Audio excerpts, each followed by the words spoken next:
अस्सलाम वालेकुम जी। यहीं इन्हीं कमेंट्स में एक दोस्त ने किसी ने सवाल किया जो कि मैंने उनको फिर उसका जवाब जितनी मुमकिन हो सकता था मैंने लिखा भी, लेकिन वादा किया कि मैं इस पर एक वीलॉग भी करूँगा, तो मैं वो कर रहा हूँ। सवाल उन्होंने ये कहा कि इतराज़ उन्हें इस बात पे था कि मौरूसी सियासत, यानी ये कि पॉलिटिकल पार्टीज़ जो हैं उनके अंदर इलेक्शंस होने चाहिए या नहीं, और उनको नए लीडर इलेक्ट करने चाहिए या नहीं, और वो तमाम पार्टीज़ जहाँ पे नई लीडरशिप मतलब अगर आप रिवायती पाकिस्तान की सियासी जमातों की हिमायत करते हैं तो गोया आप मौरूसी सियासत और ख़ानदानों के और ग़ुलाम हैं। दरअसल ये ख़ानदान भुट्टो है या ख़ानदान शरीफ है जिसके आप ग़ुलाम हैं। अब एक नया ख़ानदान एक ही बंदा है, वो इमरान खान, मतलब उसकी पार्टी में भी उसके अलावा कौन है मुझे दूसरा बता दें। एनीवे तो ये बात यकीनन बहुत से दोस्त करते हैं और ये मतलब मैं भी करता हूँ, हर कोई करेगा, यानी अच्छी बात है, बहुत अच्छी बात है। लेकिन हमारे यहाँ इसका जो है ना, हम थोड़ा सा फरामोश कर देते हैं आइडियलिज़म में जाके या किताबों में जाके, हकीकत को हम छोड़ देते हैं, क्योंकि हम भी पैरेलल रियलिटी में रहने वाले लोग हैं ना, अपनी मर्ज़ी की दुनिया ख्याली बसाली। बात यह है कि वो तवील बात को मैं बहुत मुख्तसर करने की कोशिश करूँगा कि कर सकूँ।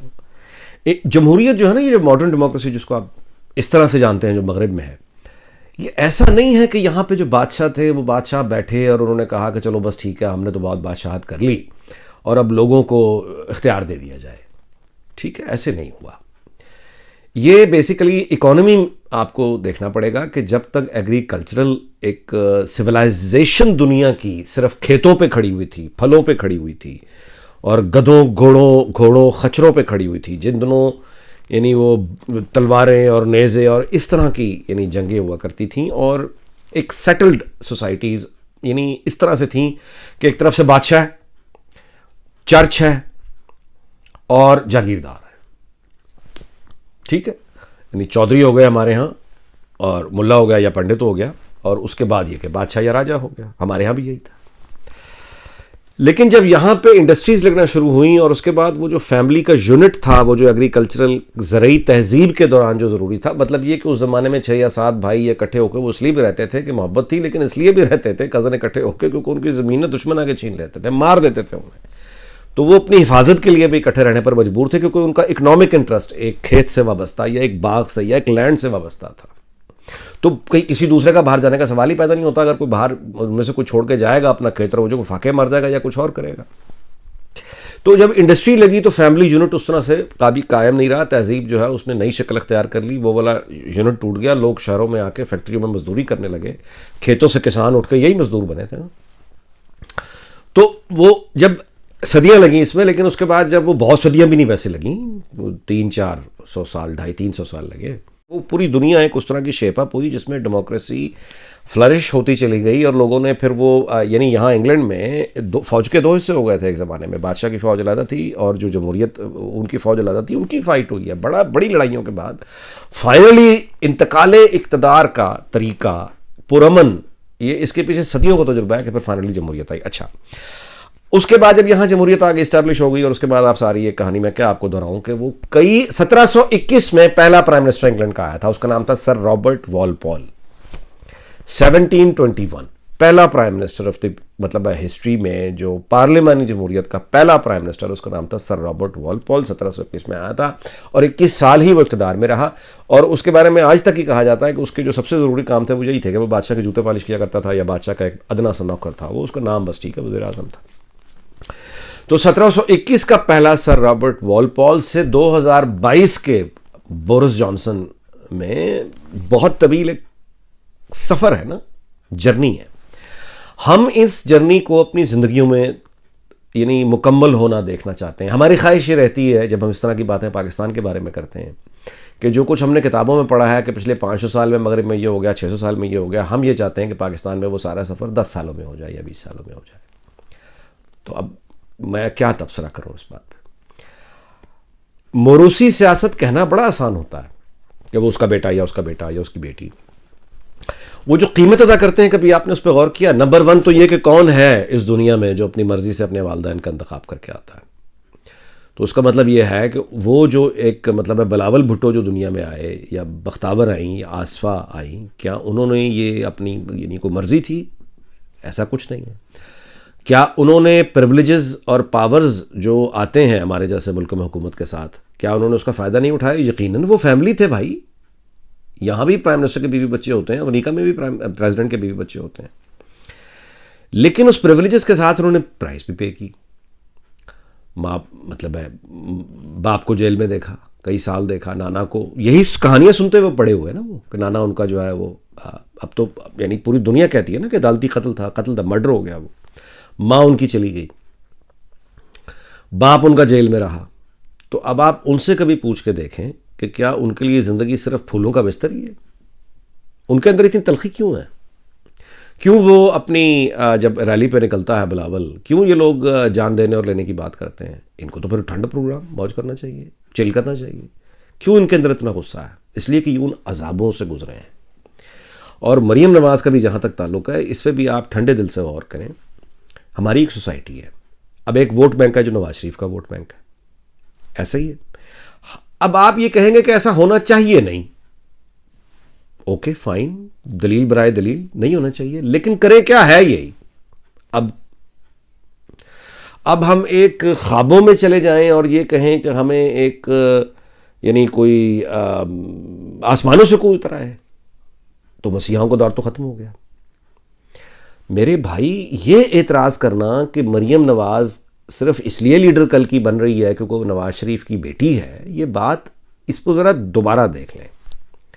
नवाज शरीफ की औलाद दूसरे भी हैं, यानी मरीम नवाज़ अकेली अकलौती औलाद नहीं है। और दूसरी बात ही कि ये जो होता है ना किसी फैमिली में जो क्राउन होता है, जब उसने नीचे जाना होता है, भाई 2 मरले की ज़मीन के ऊपर ना सगे भाई एक दूसरे को मार देते हैं। ये हमारे माशरे की हकीकत है। सारी ज़िंदगी की जो आपके ताल्लुक़ होते हैं ना, वो एक घर 5 मरला या सोने की छोटे छोटे जेवर, वो सोने के छोटे छोटे जेवरों के पीछे भाई भाई का सारी ज़िंदगी का ताल्लुक़ तोड़ देता है। बच्चों के नस्लों के ताल्लुक़ जो हैं वो सारी ज़िंदगी के लिए ख़त्म हो जाते हैं, क़यामत तक जीना मरना ख़त्म हो जाता है सोने की छोटी छोटी चीज़ों के पीछे। ये हमारा माशरा है। ठीक हो गया? उस सोसाइटी में पावर गेम जब आएगी आपके ख्याल में, तो सऊदी अरब में क्या हो रहा है? बाय द वे, MBS जो है आपके ख्याल में, ये इसको किसी ने यानी तख्त ला के दिया या छीना है उसने? उसके जो कज़न्स हैं, उसके जो भाई हैं, कैसे ख्यालात मतलब रखते होंगे उसके बारे में? सोचें ना, इंसानी जज्बात। मैं कोई स्पेसिफिकली एक फैमिली की बात नहीं कर रहा, लेकिन सोचें वरासत। अच्छा, आपको पता है कि ऑटोमन्स में जो है इसका तरीक़ाकार क्या था? वजाहत मसूद बड़ी तफसील से बता चुके हैं, बार बार बता चुके हैं कि जो ऑटोमन एम्पायर खिलाफत उस्मानिया थी, वहाँ तो जो बादशाह बनता था उसके बाद उसका जानशीन उसकी ज़िंदगी में मुंतखब करके उसको जेल में डाल दिया करते थे, और जितने बाकी जायज़ तख्त के वो जो चेन होती थी उन भाइयों को कत्ल करवा दिया करते थे। यानी बादशाह जब आके बैठा है तो सबसे पहले उसका जानशीन का इंतखाब होगा, जानशीन का इंतखाब करके उसे कैद में डाल दिया करते थे, कैद तन्हाई में, ताकि वो साजिश ना कर सके। और जो रिमेनिंग भाई होते थे, रिमेनिंग, उनका कत्ल करवा के उनके जनाजे उठवा के तो फारिग। दैट्स हाउ उनके यहाँ इंतकाल इख्तिदार होता था।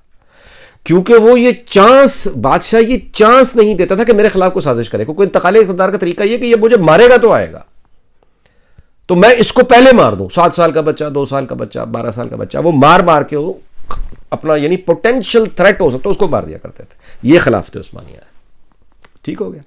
जानशीन को जिंदा रहने देते थे कि बादशाह अगर तबई मौत मर गया तो फौरन उसकी जगह पे, बल्कि वजाहत मसूद ने बताया था कि वो सबसे ज़्यादा जिसने कैद काटी जानशीन ने, वो को 30 साल से ज़्यादा, 31-32 साल उस बंदे ने कैद तन्हाई काटी है, जिसके बाद उसका भाई मरा, उसको तख्त नसीब हुआ। जब वो आके बैठा था वो जानवर सा एक वो बन चुका था कैद तन्हाई में रहते रहते। अब उस जानवर को उठा के आप तख्त पे बिठा दें, अब उसने सारी सल्तनत चलानी है, तो बेड़ा गर्क ही होना था ना फिर ऑटोमन एम्पायर का।